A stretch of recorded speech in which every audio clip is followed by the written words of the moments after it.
Segunda-feira, 6 da manhã, retomamos o cenário habitual, os livros.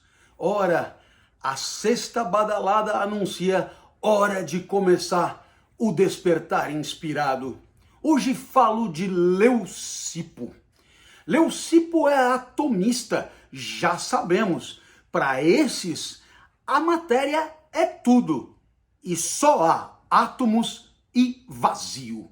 É pelo vazio que os átomos circulam e é circulando que eles transformam a matéria. Se ficassem parados, não haveria transformação, não haveria fluxo, não haveria envelhecimento, não haveria morte, mas os átomos se deslocam, eles se encontram, eles estão em movimento e, claro, se movimentam por onde não há outros átomos. Muito bem, Leucipo vai falar pela primeira vez que eu tenha ciência em simulacro. Toda a questão era por que eu vejo o que eu vejo? Bem, no meu caso a pergunta é esquisita porque a rigor não vejo, mas outras pessoas normais. Por que elas veem o que elas veem? Será que elas veem as coisas nas coisas ou será que elas veem as coisas nelas mesmas? Porque o olho não sai e vai até a árvore e volta. Então como é que isso acontece? E Leucipo fala, a gente vê pelo simulacro. E ele acreditava que pequenas partículas, pequenas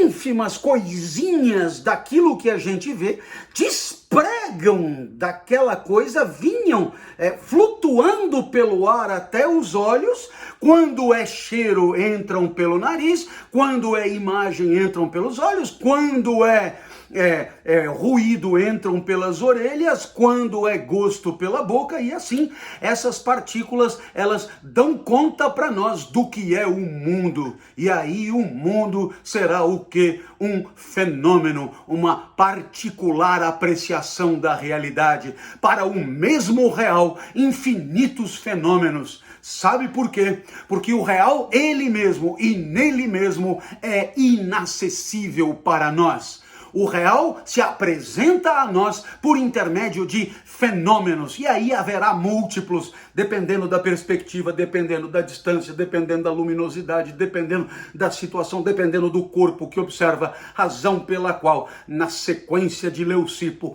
Protágoras, o sofista, afirmará, sem medo de errar, o homem é a medida de todas as coisas, e a verdade não é nada mais do que a pluralidade de fenômenos possíveis diante de um mesmo real inabordável. Eita, este foi o nosso encontro, este foi o nosso despertar inspirado. Imagina que o simulacro eram pequenas coisinhas que saíam e iam até o outro, entravam pelo olho e aí o outro via você. Quer dizer, se você botar um monte de gente te olhando, muitas coisinhas despregam de você, pode ser estratégia de emagrecimento.